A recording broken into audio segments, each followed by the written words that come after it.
makes affordable. Her family also depends on SNAP to put healthy food on the table. Losing these benefits would be devastating. In short, I'm offering this amendment for Americans who are struggling to get by, who are counting on us, Democrats and Republicans, to lower their costs and to improve their lives, not enrich billionaires. Unfortunately, families I'm fighting for will not benefit from the tax cuts in this package. The top 0.1% of earners, billionaires, will see a tax break of some $278,000 per year. And that is a tax break of $762 per day, almost twice the weekly salary of someone making minimum wage in Ohio. It is clear that this bill is an attempt to sell out hardworking American families who are just trying to make ends meet to benefit the few. This bill would harm our constituents, Democrats' constituents, Republicans' constituents. Republicans have claimed that this bill does not cut benefits. And if you believe that is true, you should have no problem supporting my amendment, which would make no changes if the bill does not cut Medicaid and food assistance. So I would urge you to make this in order. And Madam Chair, I would like to enter into the records the GOP's budget plan, this article, the GOP's budget plan that makes it hard to conceal its lies about Medicaid and SNAP. Without objection. Thank you. Lastly, let me just say to the American people, we have been here all night, and we're here because of you. They planned this hearing at 1 a.m. in the morning to 5, and here we are now in the first panel at 11:45. Is this the way our country should run? Is this what you expect from our leaders? Let me answer it for you. The answer is no. And that's why we are here today. Thank you, Madam Chair, and I yield back. You're recognized for 5 minutes.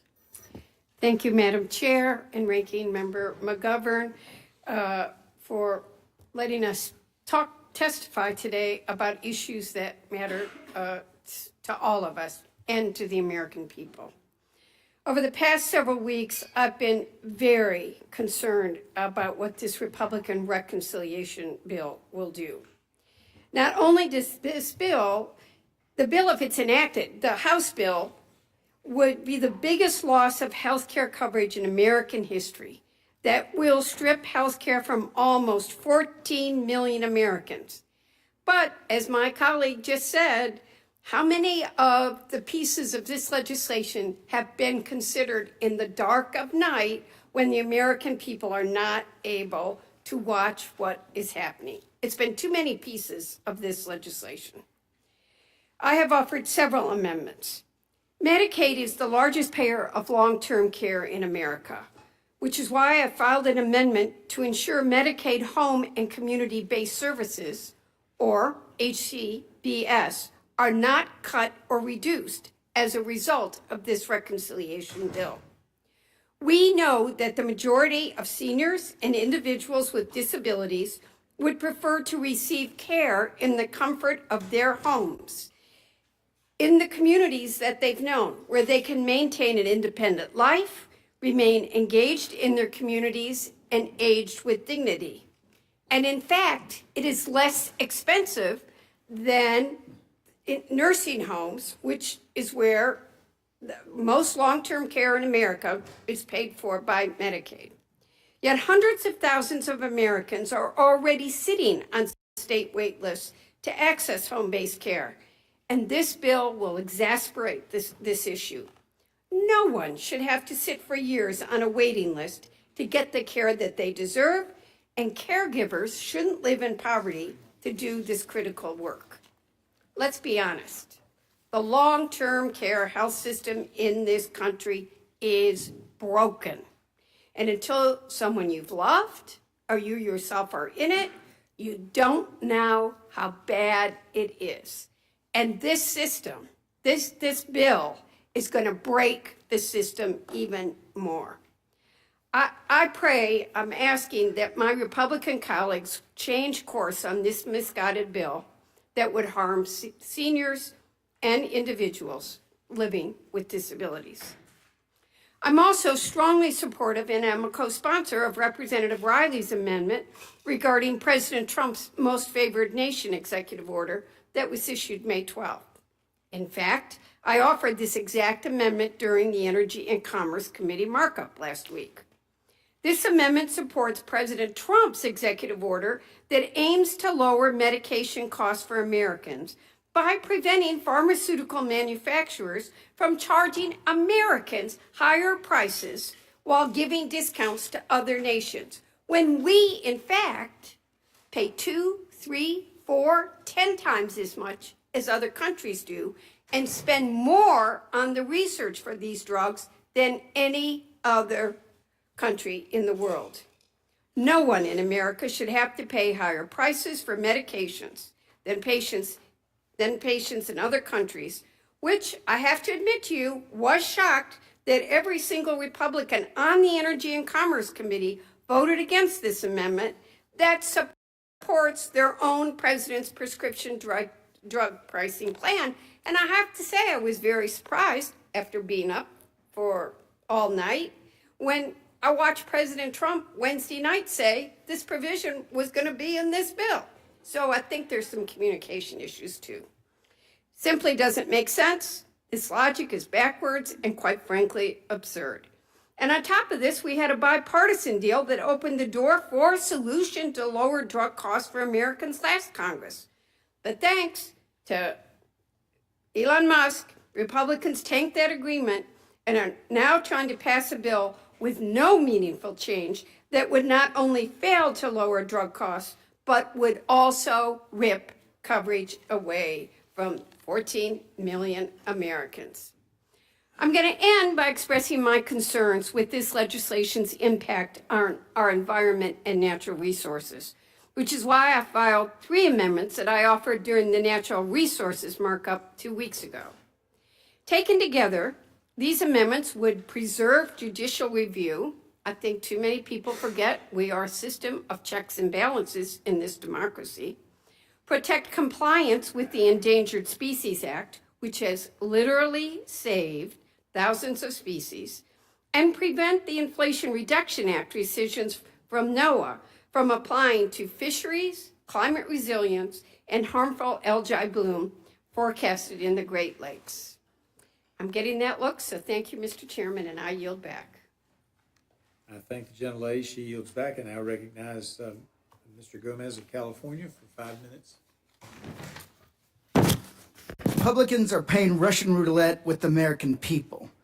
That's right, I said it, Russian roulette. And that's because either you're going to lose your health care, that could probably save your life, or not. You can get a tax increase or not. This is serious business. According to the Joint Committee on Taxation, Congress's nonpartisan scorekeeper says families making $30,000 or less will pay an average of $200 billion more in taxes because of this bill. Families making $50,000 a year, you have a 50-50 chance of seeing a real change in your taxes. But you'll have to wait till April to see how lucky you were. Now the billionaire establishment has nothing to worry about. They'll get a tax cut of $270,000 a year. Right here in this committee, the American people are witnessing one of the biggest transfers of wealth in American history. But Republicans are advancing legislation that will slash billions of dollars from Medicaid, health care for the working class, so that they can give trillions in tax breaks to the billionaires, ultra wealthy, and the largest corporations in this country. Republicans are literally stealing from the poor to give to the rich, all while adding trillions in deficit deficit spending and to the debt. They should be ashamed about this legislation, because look at not what's happening in my district, look at what's happening in their districts. In North Carolina, 400,000 people will lose Medicaid coverage. In Minnesota, 250,000 will lose the health care. Texas, 380,000. Virginia, 390,000. New York, 1.2 million. These aren't numbers. These are real people who will lose health care coverage. And if they don't have coverage, they might not have insulin. They might not have preventative care. They might have to go into the hospital to see an emergency doctor later, which can cost them their lives. We also know that 51% of new moms and their babies who are covered by Medicaid will lose. The seniors that don't get enough coverage through Medicare will lose. The sons or daughters that don't earn enough to cover their parents' assisted living facility will lose. People that live in rural communities that are mostly represented by Republicans will lose. Republicans are making it harder for working people to get by, harder for families to welcome a new child, get postpartum care, or cover basic medical needs during one of the most vulnerable times in their lives. Families are barely staying afloat. Many who are working 2 or more jobs just to get by, and they're already stretched thin by the cost of food, housing, and childcare. Now that Trump's tariffs are hitting them with an extra $4,900 a year. And Republicans always say that they're the pro-family party, but they never do actually anything that actually values the American family. And Republicans say they're the balanced budget party, but this bill balloons the deficit and saddles future generations with more debt that they have to pay off. Voters sent us here to lower costs and create real opportunities, and that's what we should be delivering on. We should make the child tax credit fully refundable and advanceable and make it bigger and pay it monthly. We should build millions of starter homes for new families and help them buy their first home so that they can build wealth. We should make childcare affordable and guaranteed paid family leave. But this bill does none of that. That's because Republicans choose the billionaire establishment that has taken root in D.C. over their own constituents. Now I ask the same question to my Republican colleagues as I asked in the Ways and Means. I want to ask you here, and they answered wrong. So I'm asking you guys, are you for the working man or woman who is struggling to get by, or the billionaires? Are you for the babies or the billionaires? Are you for the seniors or the billionaires? Are you for the American family or the billionaires? I have introduced 14 amendments making sure that billionaires pay their fair share to housing, to health care, and one of those bills is sponsored by Speaker Emerita, that is extend the ACA premium tax credit to help pregnant women and children. That's one of the things that we know, that in some of the states that are going to have the biggest cuts to Medicaid also are some of these southern states that have the highest maternal mortality rate in the country. You know, California has its problems, but we actually have one of the lowest maternal mortality rates in this country, the lowest. So here's the thing. Once again, are you for pregnant women or the billionaires? Are you for babies or billionaires? Because that's what this all comes down to. And I will ask that if you vote on just one amendment, maybe you can restore a little faith in this kid from California. With that, I yield back. Gentleman yields back. Now recognize Ms. Kelly of Illinois. Thank you, Mr. Chair, and thank you, Ranking Member. I have an amendment at the desk titled Amendment Number 371. My amendment is simple and requires 12 months of continuous Medicaid and CHIP coverage of full benefits for pregnant and postpartum women. We've heard a lot about that. I've dedicated 10 years to this topic.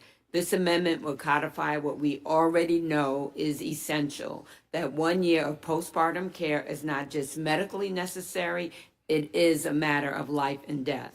Let's remember that the United States maternal death rate remains far higher than other high-income countries, and nearly 2 out of 3 maternal deaths occur during the postpartum period. Our nation is facing a maternal health crisis, and it has been for years. It's shameful, and it has worsened.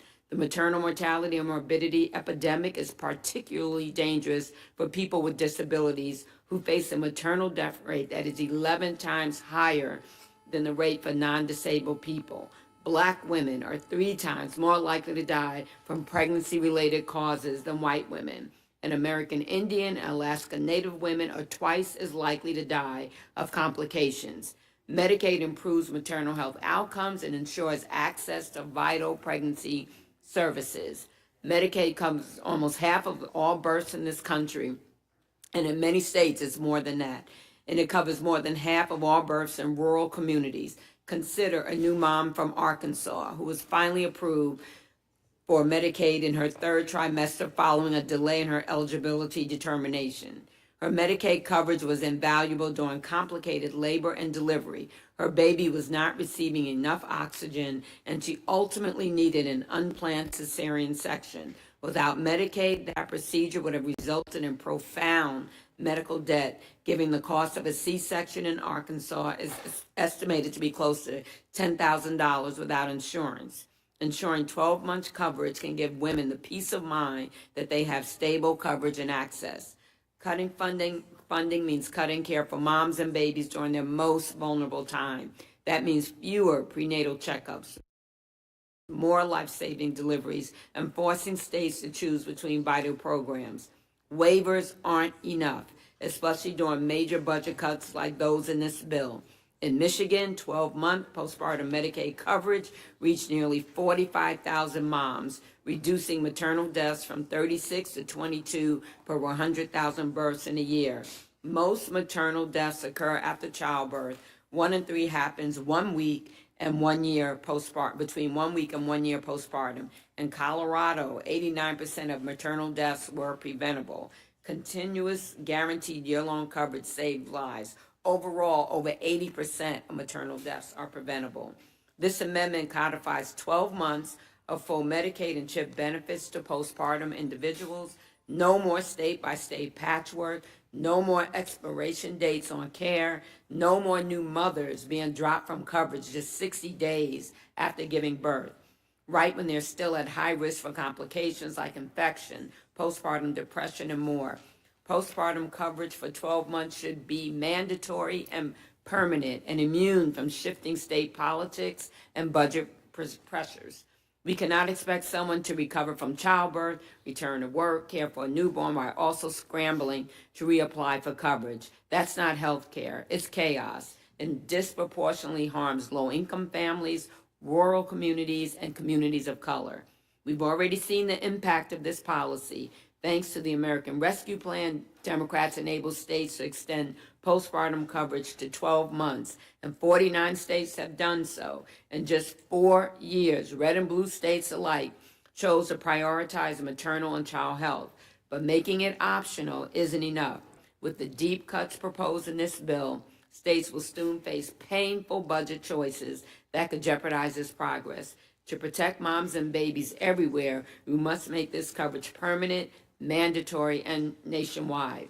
This is about saving lives, supporting families, and finally treating maternal health as a national priority it should be. I have deep concerns states will roll back care for pregnant and postpartum women.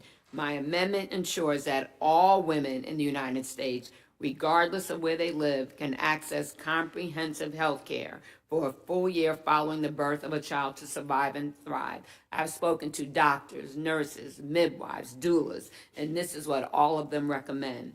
If Republicans claim, quote unquote, they want to strengthen Medicaid for mothers, as they asserted in their press releases, then this should be a no-brainer and something that we all can support. I urge my colleagues to support this amendment and help us build a stronger, safer future for all moms and families so that people are not being shut out from coverage because we have made it too complicated for them. And I yield back. Gentlelady yields back. Do I have anyone on the Republican side that wishes to ask questions? Seeing none, recognize the gentleman. Mr. McGovern.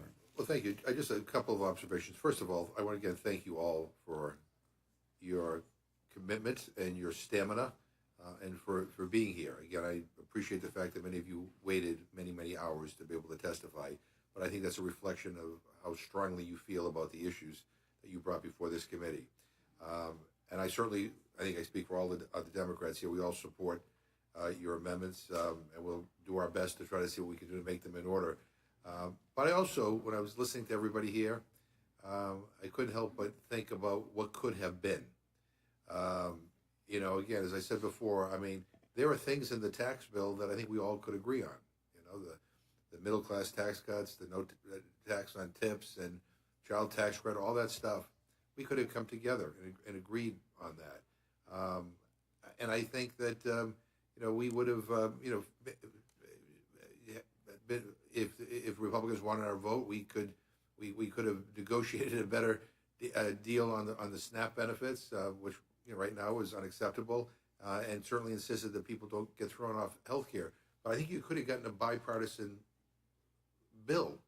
Maybe not every Democrat and not every Republican, but you could have gotten a bipartisan bill that might have been able to make its way to the president's desk. that reflected our values, it also reflected some of the Republican values, but didn't go after the most vulnerable people in this country. But I think what's happened here in this House right now is that the way the current leadership thinks of legislating is that whatever the most extreme element of their conference wants, that's the direction. And so there's no desire, there's no attempt to try to bring Democrats into the process. I'm reading, breaking news. Speaker Johnson and House Freedom Caucus will go to White House today to meet with President Trump. Trump is expected to tell the House Freedom Caucus that the bill needs to pass today. I don't even know, he was up here yesterday morning. I don't know, maybe this will make a difference. But it doesn't sound like if that's the strategy that this bill is going to moderate. And I think that's bad for the country. This is a big deal. The implications of this Reconciliation Act on every aspect that was raised by all of you today is significant. It is going to adversely impact, it is going to hurt our constituents, as well as the constituents of our Republican colleagues. There is no doubt about that. And so again, I want to again thank you for being here, and again, I support all your amendments, and for what it's worth, and I think I speak for all of us up here, it's kind of inspiring for us to see you just kind of wait it out, because you know what the stakes are, and I think people who are tuning in also appreciate your being here today. So I thank you, and I yield back to the chairman. Gentleman yields back. I recognize Ms. Scanlon for. Thank you. I want to echo the ranking member's remarks. I think the outpouring of members here is inspirational and is a measure of just how significant and impactful this bill is going to be in a negative way. And you've all raised important policy issues that deserve full legislative consideration. And also, the American people deserve to know where their representatives stand on these issues. So I would support a full vote on them. I did with respect to Representative Kelly's bill. This has been a major issue in my district, and I just wanted, in support of that bill, to seek unanimous consent to enter a Philadelphia Inquirer article from September 21st, 2022, entitled 80% of pregnancy-related deaths are preventable, CDC says, highlighting a problem in Philadelphia. Without Yield objection, Thank so you. ordered. Yield back. Gentlelady yields back. Now recognize Mr. Neguse for his 5 minutes. I thank the chairman. Well, first, let me just say thank you to my colleagues and echo the sentiments from our ranking member and Ms. Scanlon, our deep appreciation. And it's not lost on us that there are several of our colleagues here, Mr. Chairman, who testified just a few short minutes ago, who spent more time in this hearing than Republican colleagues of ours on this committee. There are several members. No, I'm not referencing the chairman, but others of your colleagues. Mr. Horsford has been here literally since we arrived and convened, and we have members who, as has Mr. Kennedy, I'll go down the whole list, but every member here has been here for literally going on 7, 8, 9, 10 hours for 5 minutes, to be able to speak for 5 minutes on behalf of the people that they represent. And I think that's a testament to their convictions and their passions for their constituencies. I want to ask just a few questions of Mr. Horsford and Mr. Gomez as the two members who serve on Ways and Means. Mr. Horsford, you heard me earlier, if you might, maybe at 4 in the morning or 3 in the morning, I don't remember exactly when, in my exchange with the chairman of the Ways and Means Committee regarding the tax on tips. And I'm still trying to understand why the Republicans on the committee don't just put your bill on the floor, given that there's bipartisan support for it, given that this seems to be an issue that they're passionate about. I struggle to understand why that's not the case. And I know you have fought vigorously on behalf of the people that you represent in Nevada for that particular policy, but I want to give you an opportunity to expound upon it if you're interested. Thank you to the Assistant Democratic Leader. Look, to be clear, I've been working with a coalition of workers, the culinary workers, Unite Here, One Fair Wage, and others to bring legislation to provide relief to tip workers. 6 million tip workers in America today make as little as $2.13 an hour. $2.13. 70% of those workers are women, and women of color in particular. So on top of giving relief and allowing more tip workers to keep their hard-earned money by eliminating the tax on tips, we also need to give workers a raise. And that is what my bill does. No other bill does that. My bill also has important safeguards so that people continue to pay into Social Security, so that hedge funds are not able to grift off of the policy, so that we define what a tip worker is, so that it's not abused under our tax law. And so for Chairman Smith to sit here today and say, you know, he couldn't bring a bill to the committee is just wrong, because I'm ready. I've been ready, and my bill has been ready since the beginning of this Congress. And it comes from the actual tip workers who are affected by the policy. I am a co-sponsor of the bill that was unanimously passed by the Senate, the same version. And I see no reason why the House cannot bring up a standalone bill to make sure that we are advocating for the needs of tip workers and all workers. You're going to have all these compounding effects of cutting health care, of cutting nutrition programs, of making it harder for working families to get by. Then let's give workers a raise. Let's give them a raise that's livable enough to actually pay the rent on and to afford to buy a home. That is what Democrats stand for. That's what we're fighting for, is to give everyone an opportunity to not just survive, but to actually thrive in America. So thank you to the Assistant Leader for the opportunity to talk about that legislation. And Chairman Smith, wherever you are, my letter to you asking for a standalone vote on my legislation is at your office. Well said. Well said. Mr. Gomez, there was a robust discussion earlier about the tax brackets. Yeah. And I think the chairman was not as candid as I would have hoped with respect to his description of the various tax brackets in the reconciliation bill. I wonder if you might talk about the billionaire tax bracket and the amendment that you proposed. Yeah, first, I have an amendment that would increase taxes on billionaires, basically preventing them from getting any kind of tax break in this bill, and actually require them to pay their fair share, increasing the tax bracket from 36% to 39%, roughly. So in this room, by show of hands, who believes a billionaire shouldn't get a tax break and actually should pay their fair share of taxes? Like, all right, how about on the Republicans? You guys can help me restore my faith. Because here's the thing. There aren't many Republicans here on the committee, but unfortunately. here's They're the thing. They've all left. And the reason why is that if you increase the taxes on the billionaires, you can actually give the people who are getting screwed at the bottom rungs of the economic ladder a tax break.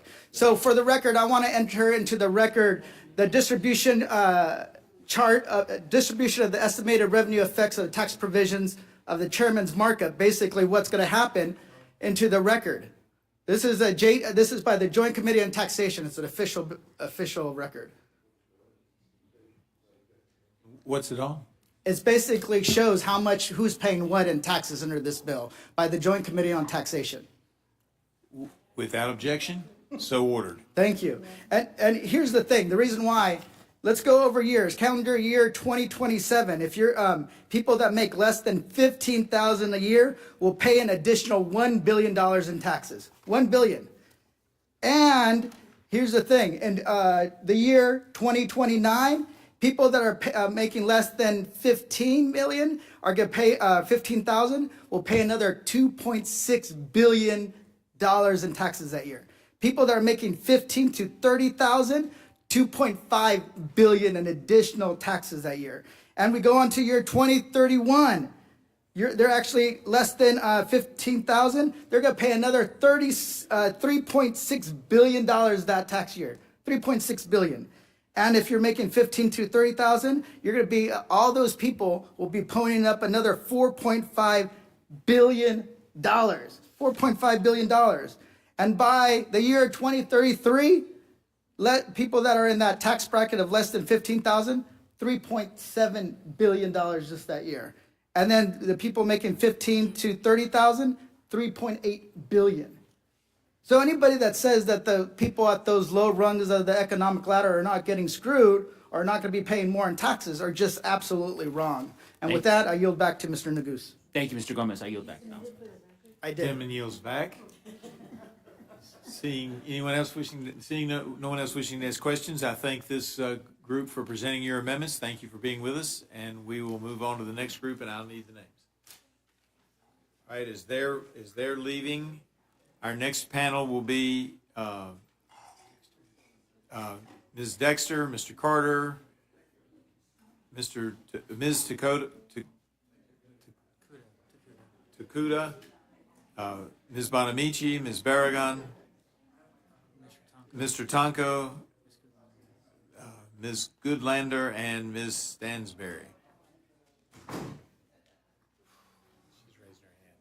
I don't know the answer to this. She wants to know why she's not. Wow. Okay.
All right, if Ms. McLean Delaney could join as well.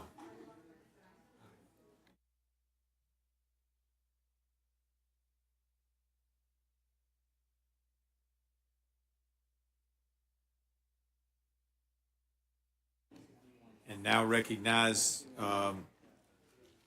Ms. Dexter of Oregon for her 5 minutes presentation. Thank you, Mr. Chair, and thank you to our ranking member. Today, I'm offering 3 amendments rooted in a basic principle.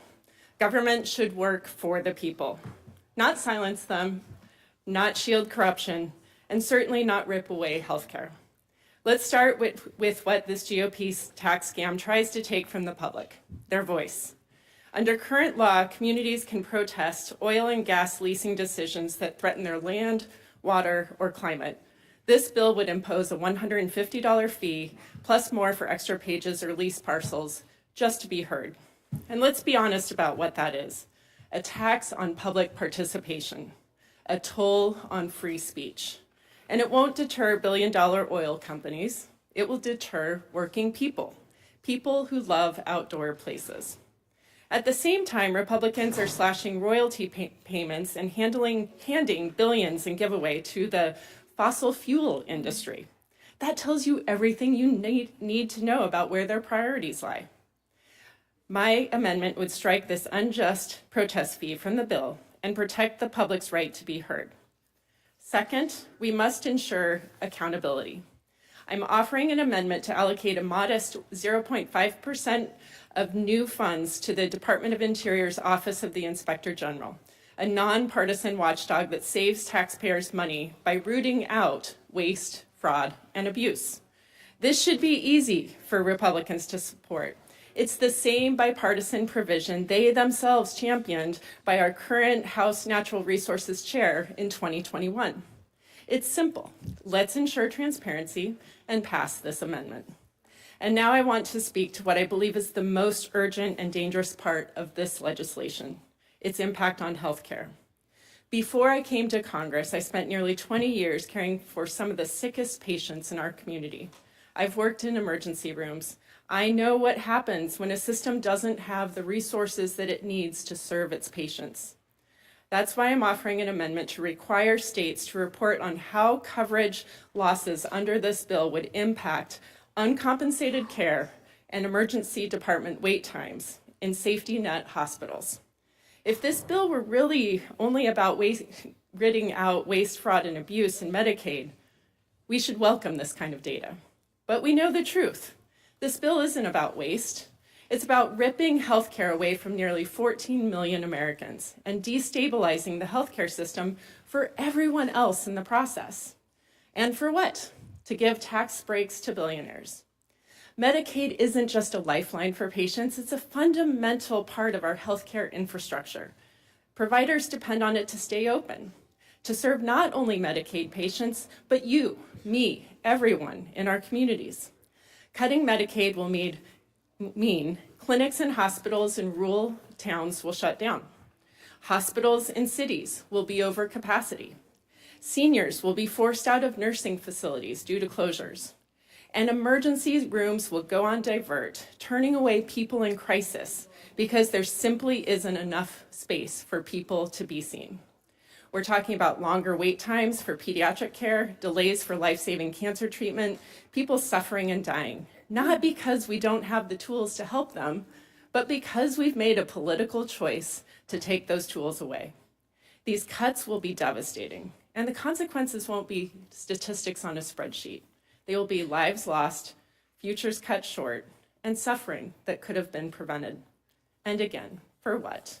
Tax breaks for billionaires. I urge my Republican colleagues, show courage in this moment. Stand with the constituents who cannot afford to lose their voice and their health care. Support these amendments and defeat this outrageous and dangerous bill. Thank you, Mr. Chair. I yield back. Gentlelady yields back. Now recognize the gentleman from Louisiana for 5 minutes, Mr. Carter.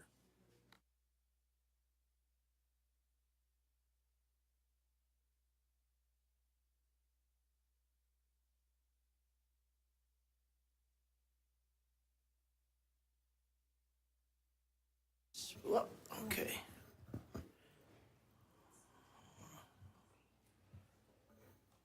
Okay. Let's start again. Thank you, Mr. Chairman.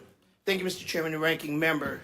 My first amendment, number 299, preserves environmental justice block grants that improve public health. The EPA has provided grants for more than 50 years that protect our constituents' public health and enhance their environment. This is especially true for the Environmental and Climate Justice Block Grant Program, which provides valuable funding that serves community centers, environmental rehabilitation projects, and public health revitalization initiatives that would otherwise not be possible. These projects are providing environmental and public health benefits in Democratic and Republican districts alike. However, this bipartisan bill ruthlessly claws back these funds and eliminates this vital program. Not only is this bill stealing people's health care, it's also making them sicker. My amendment will ensure that environmental and climate justice block grant projects that improve the health outcomes in low-income communities do not lose critical funding. If Republicans truly prioritize their constituents, they should easily agree with me that this funding is valuable and must be protected. My second amendment is amendment number 358, which would add to the text the bipartisan Next Generation 911 Act to the Republican budget reconciliation legislation before us today and fully fund programs using the proceeds from future spectrum auctions. Because of technology advances the telecommunications over from the past 50 years, Americans can communicate today in ways weren't even contemplated when 911 system was first created. Yet, our 911 systems are stuck in the past. Our first responders are unable to utilize these tools we take for granted in this digital age. We are far behind.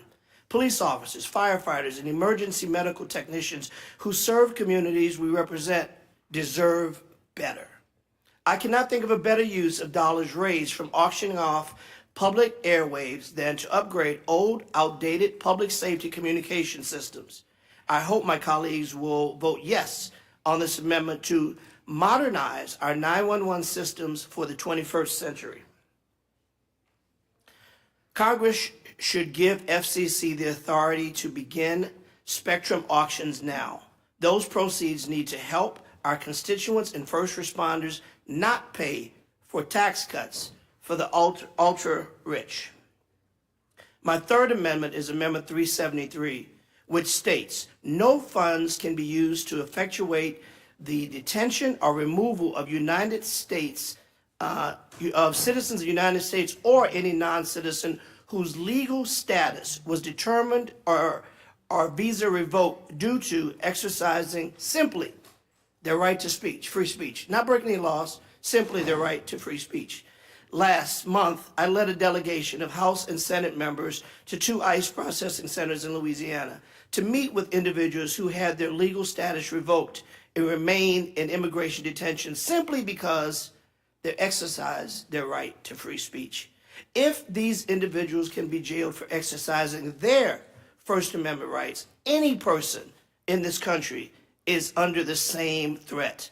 Now, let me be clear. I do not support any hate speech of any kind. Speech that supports anti-Semitism or calls for violence, I am totally opposed to. The individuals we met with were very clear. They don't support these matters either. My fourth amendment and last amendment is number 357, which states that 100% of Medicaid cuts resulting from waste, fraud, and abuse will go directly back into programs to strengthen Medicaid for generations to come.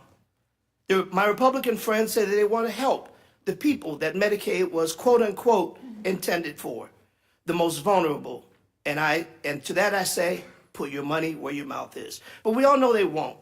It's always been about enriching billionaires while ripping health care away from seniors, children, mothers, and those with disabilities. Republicans now say that Medicaid shameful. We will put the most vulnerable at risk.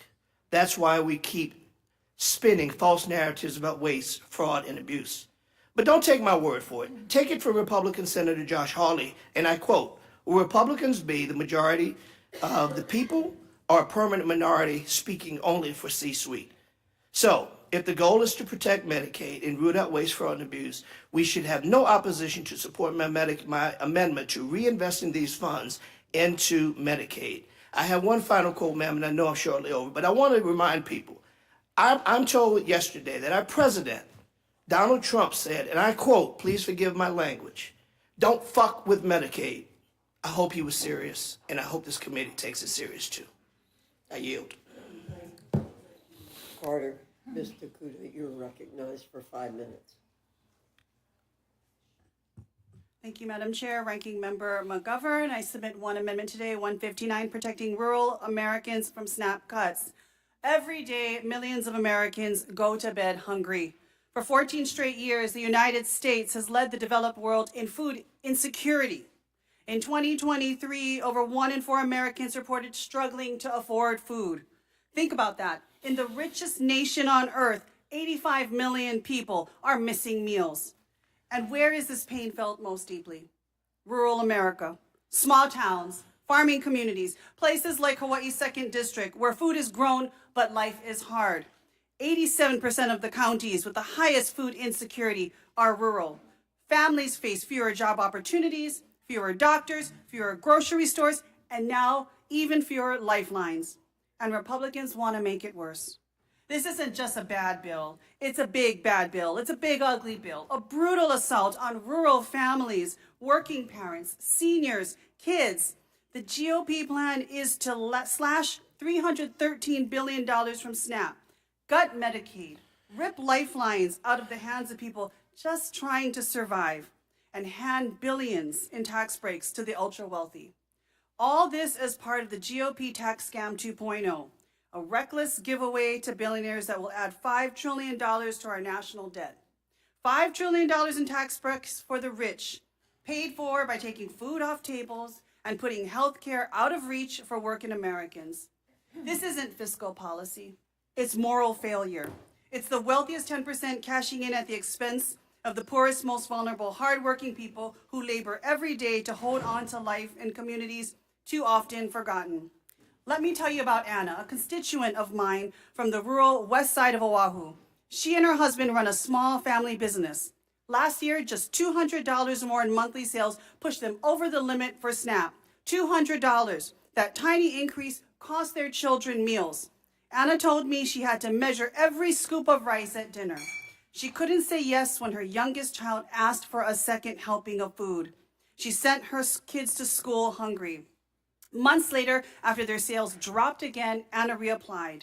They were approved, and she cried. But now Anna and her husband wonder every day, should we sell our home? Should we leave our community? That's the America we're creating, where a family's survival depends on a spreadsheet and, sadly, declining sales. Anna isn't a cheat. She isn't lazy. She's not gaming the system. She is the system, the engine and the heart of rural America, working, sacrificing, raising kids, building a future, and yet this bill punishes her. SNAP works. It feeds families and fuels local economies. Every SNAP dollar we know generates over $1.50 in economic activity. It supports farmers, grocers, small-town businesses. It breaks cycles of poverty. And Medicaid keeps rural hospitals open, keeps parents and kids healthy. It keeps people alive. Cutting these programs isn't just cruel, it's anti-American. But here's the truth. The cruelty is the point, because this bill is about priorities. The GOP's priorities is clear. Cater to the billionaires, crush the working families, and let's call it policy. They're ready to hand out massive tax breaks to the wealthiest Americans while robbing the rest of the country of food and care. That's not a budget. That's a betrayal. So yes, this bill will devastate rural America. It will mean more hunger, more closed clinics, more families like Anna's forced to consider giving up their homes, their communities, their dignity, so that billionaires can buy a third yacht and pay even less in taxes. But we have a choice. We can do the right thing. We can stand with the families who work hard and ask only for a fair shot. We can vote for policies that invest in people, not punish them. We can reject the GOP tax scam. We can protect SNAP. We can defend Medicaid. And we can refuse to balance budgets on the backs of people who can least afford it. This amendment is our choice. If you are confident rural America will not see SNAP cuts or decreased benefits, as the chair of the Agriculture Committee has claimed, then this amendment will do no harm. Vote yes. But if you have a concern, and quite frankly, a conscience, vote yes. Reject this big bad bill. Thank you, Madam Chair, and I yield back. Ms. Bonamici, you're recognized for 5 minutes. Thank you, Madam Chair. My amendment, which is number 24, is pro-family, pro-children, and pro-mom. It guarantees that this bill will not take away nutrition benefits for moms and hungry kids in the Special Supplemental Nutrition Program for Women, Infants, and Children, or WIC.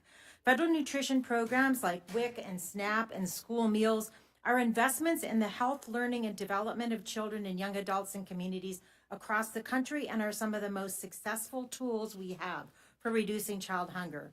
These nutrition programs have been associated with improved educational outcomes and reduced food insecurity, which is especially important for children from low income and food insecure families. And it's widely known that WIC contributes to healthier births, nutritious diets, and improved infant feeding practices, better health care for children, and higher academic achievement.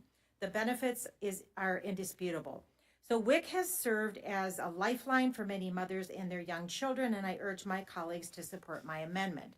I would now like to make a few comments on amendments that I am either co-sponsoring or supporting.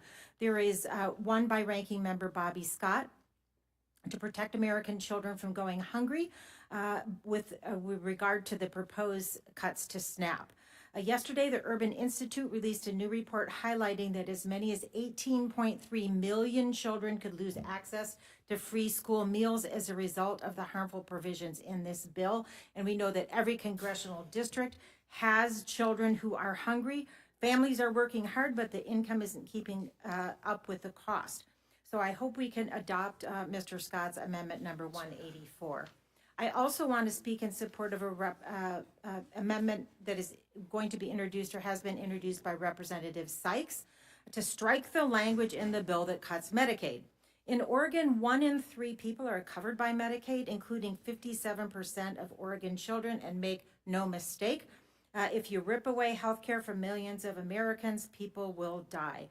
Rural hospitals will close, cancer patients will go without treatment, and I will support this amendment, and proud to support this amendment. I also want to raise an issue in the amendment that is introduced by Representative Rivas, number 215.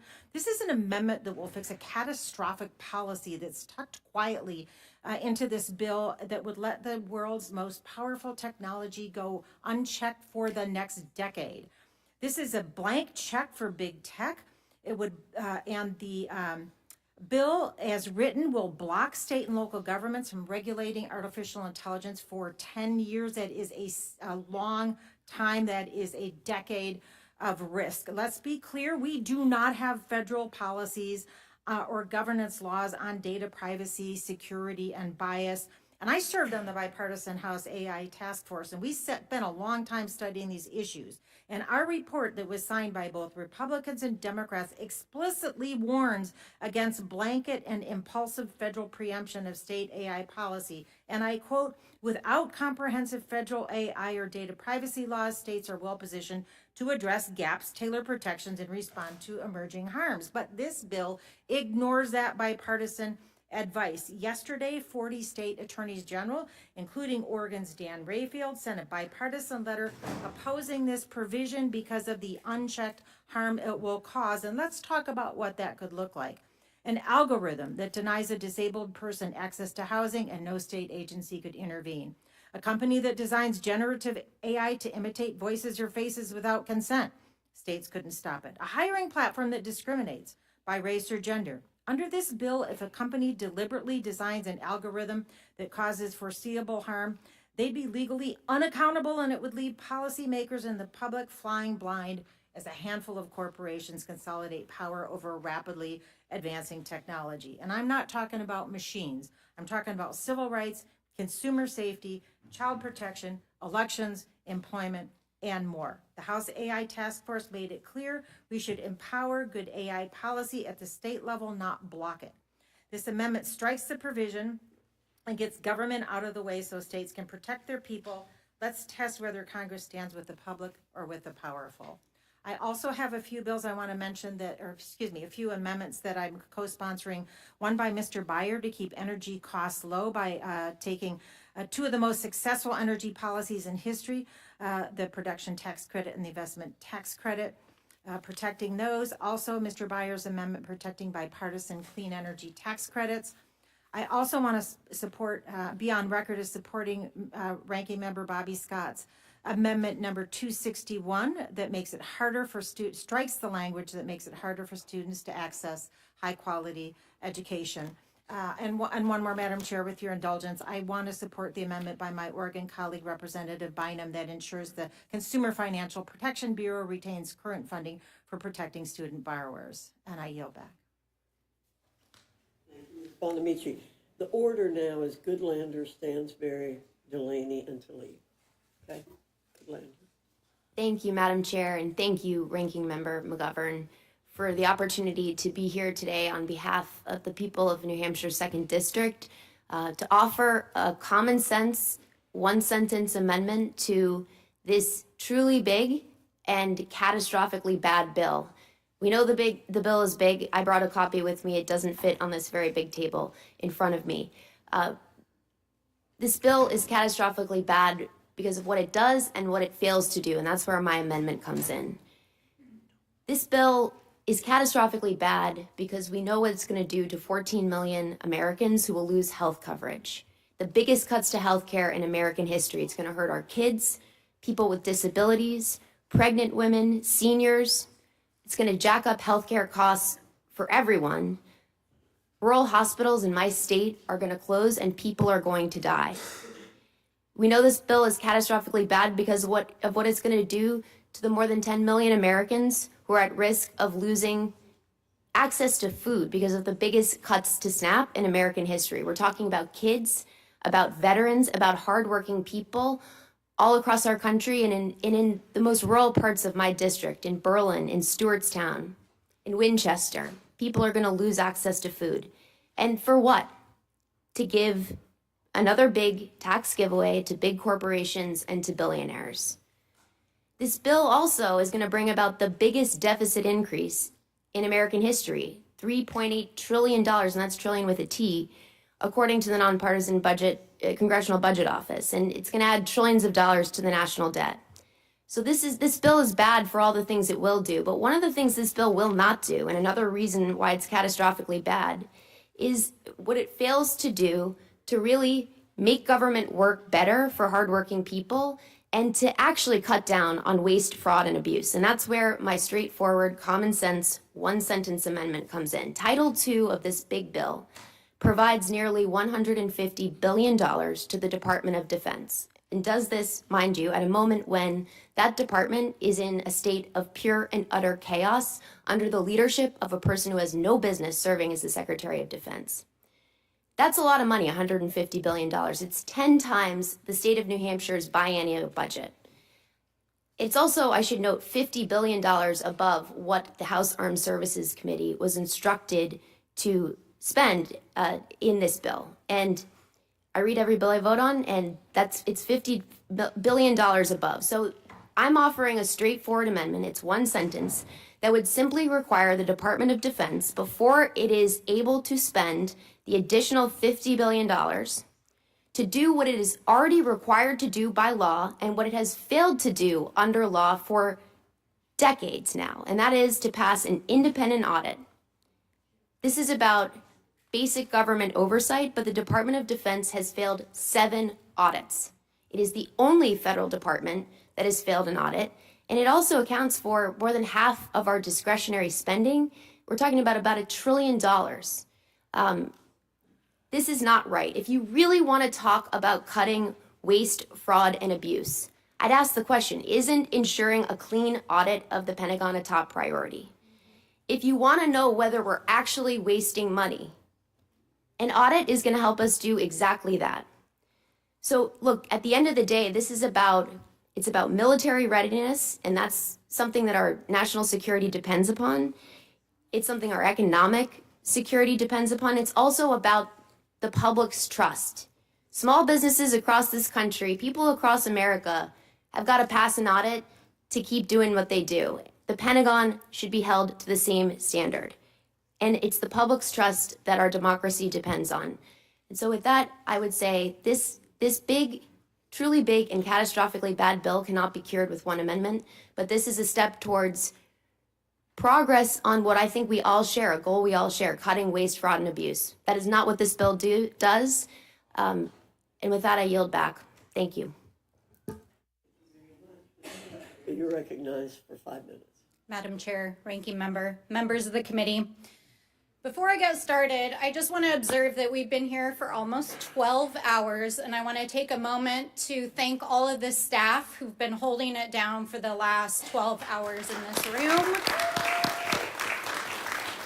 And I want to also observe that I count exactly 2 Republicans in this room, while literally dozens of Democrats have sat here all night and all day to have 5 minutes in front of this committee to speak our piece on behalf of the American people. So I have a lot of ground to cover. If it's not obvious already, not only am I a no on this bill, I am a hell no. Let me tell you why.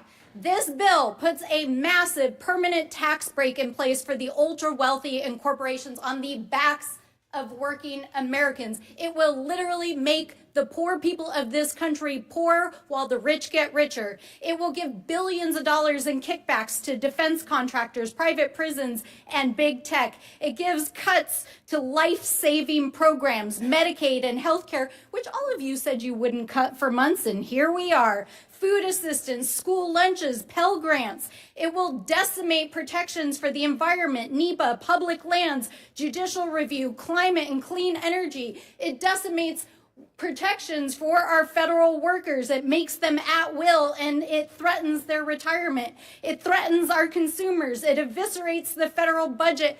And, Madam Chair, despite what I have heard here for many hours of lying, it will put into place the largest increase in deficit spending this country has ever seen. Ever. That is what this bill does. And that is why I oppose it. I'm here to present 6 amendments, one of which was voted down by the Republicans in oversight that would actually protect Medicaid, Social Security, veterans benefits, and food assistance. I'm also here to fight for a bill, an amendment to this bill